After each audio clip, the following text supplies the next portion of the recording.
নমস্কার, রান্নাঘরের মহড়াতে তোমাদের সবাইকে স্বাগত। আজকে দেখাবো খুব চেনার জন্য একটা রেসিপি, চিংড়ি মাছের মাথার ভর্তা। চিংড়ি মাছের মাথা কিন্তু আমরা সাধারণত ফেলে দিতাম, জানি এটা খেলে নাকি পেটে ব্যথা হয়, সেটা দিয়েও কিন্তু সুন্দর ভর্তা হয়। এই রান্নাটা সবাই জানো, তবুও আমি করেছি যেভাবে সেটাই তোমাদের সাথে শেয়ার করছি। মাথাটা কিন্তু খুব ভালো করে ধুয়ে নিয়েছি, কেন চিংড়ি মাছের মাথার মধ্যে কিন্তু নোংরা থাকে। নোংরাটা ভালো করে ধুয়ে নিয়েছি, নিয়ে এবার নুন আর হলুদ দিয়ে এটাকে একটু মাথাটাকে মেখে রেখে দেবো।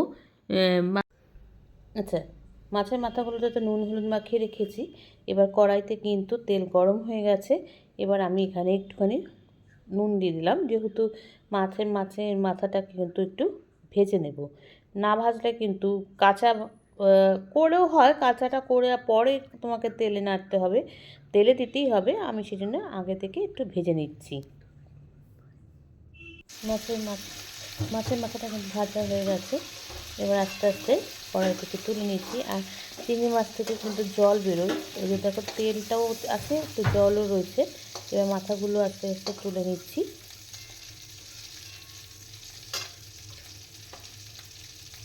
আচ্ছা, আমি কিন্তু মাথাটা তোলার পরে আর তেল দিই, ওই তেলের মধ্যেই কিন্তু এবার রসুন দিয়ে দেবো। রসুনটা যেহেতু বড় বড় রসুনের কোয়া, আমি এখানে 2টো কোয়া নিয়েছি রসুন কোয়া। আচ্ছা, রসুন আর 2টো মাঝারি সাইজের পেঁয়াজকে কুচি কুচি করে কেটে নিয়েছি।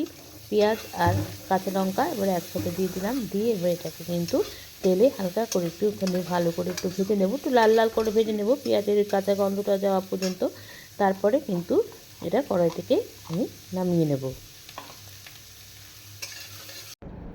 আচ্ছা, এটা কিন্তু অনেকটাই ভাজা হয়ে গেছে। আর আমি কিন্তু এখনও এখানে নুন দিয়েছি, নুনটা এখন দিলাম, একটুখানি পেঁয়াজটা একটু মজে এসেছে, তারপরে কিন্তু আমি এখানে নুন দিয়েছি। আচ্ছা, দিয়ে দিলাম হলুদ গুঁড়ো। এটা আগে আগে কিন্তু দিইনি, যেহেতু চিংড়ি মাছের মাথাটা ভেজেছিলাম ওই তেলেই করেছি বলে ওই জন্য হলুদ লাগছে।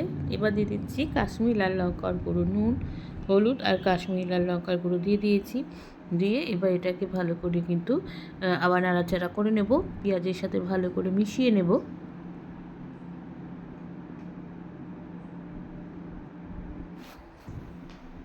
আচ্ছা, এটা কিন্তু হয়ে গেছে, একদম পেঁয়াজ দিয়ে রসুন দিয়ে কাঁচা লঙ্কা দিয়ে ভেজে নিয়েছি। এখানে কিন্তু কাঁচা লঙ্কা যারা খুব ঝাল খাও তারা কাঁচা লঙ্কার পরিবর্তে কিন্তু শুকনো লঙ্কা দিয়ে ভাজতে পারো।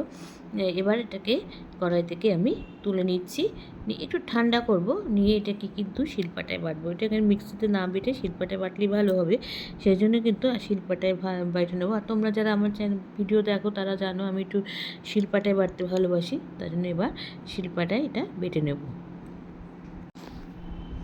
শিলপাটা নিয়ে নিয়েছি, শিলপাটা দিয়ে কিন্তু চিংড়ি মাছের মাথা পেঁয়াজ রসুন সব একসঙ্গে নিয়ে এখন বাটতে শুরু করেছি। একটু সময় লেগেছে বাটতে, কেন অনেকটাই মাথা ছিল, সেই জন্য আমার আস্তে আস্তে বেটে নিয়েছি।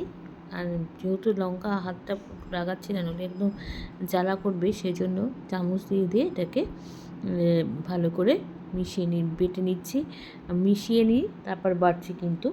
এবার এটাকে দেখো আস্তে আস্তে বেটে নিচ্ছি। আচ্ছা, আমার কিন্তু বাটা হয়ে গেছে, চিংড়ি মাছের মাথাটা একদম রেডি হয়ে গেছে, বেটে নিয়েছি। এবার আস্তে আস্তে এটাকে কিন্তু শিলপাটা থেকে তুলে বাটিতে নিয়ে নেব। আর কিন্তু আমি তেলে দেবো না, আমার কিন্তু একদম রান্নাটা রেডি হয়ে গেছে। খেতেও কিন্তু খুব ভালো হয়, মানে আমরা মাথাটা ফেলে দিতাম, সেখানে কিন্তু এটা বেটে খাচ্ছি। চলো, হয়ে গেছে আমার একদম চিংড়ি মাছের মাথা বাটা। তোমরা কিন্তু এবার তো এটা তো মোটামুটি সবাই জানো, আর খুব মানে মুখরোচক খাবার। সর্দি কাশি জ্বর হলে এরকম ধরনের বাটা বা ভর্তা খেলে কিন্তু মুখ খুলে যায়। তোমরা কিন্তু সবাই বাড়িতে করে খেও, ওকে জানিও লাইক কমেন্টস আর শেয়ারের মাধ্যমে। তোমরা যারা আমার চ্যানেলটাকে সাবস্ক্রাইব করে আমার সঙ্গে রয়েছো তাদের জন্য রয়েছে অসংখ্য অসংখ্য ধন্যবাদ। আর যারা এখনও করোনি তারা প্লিজ চ্যানেলটাকে সাবস্ক্রাইব করে আমার সঙ্গে থেকো। তোমরা সবাই সুস্থ থেকো, সাবধানে থেকো, ভালো থেকো। চলি, টাটা। দেখা হচ্ছে পরবর্তী নতুন কোনো রেসিপিতে তোমাদের সঙ্গে।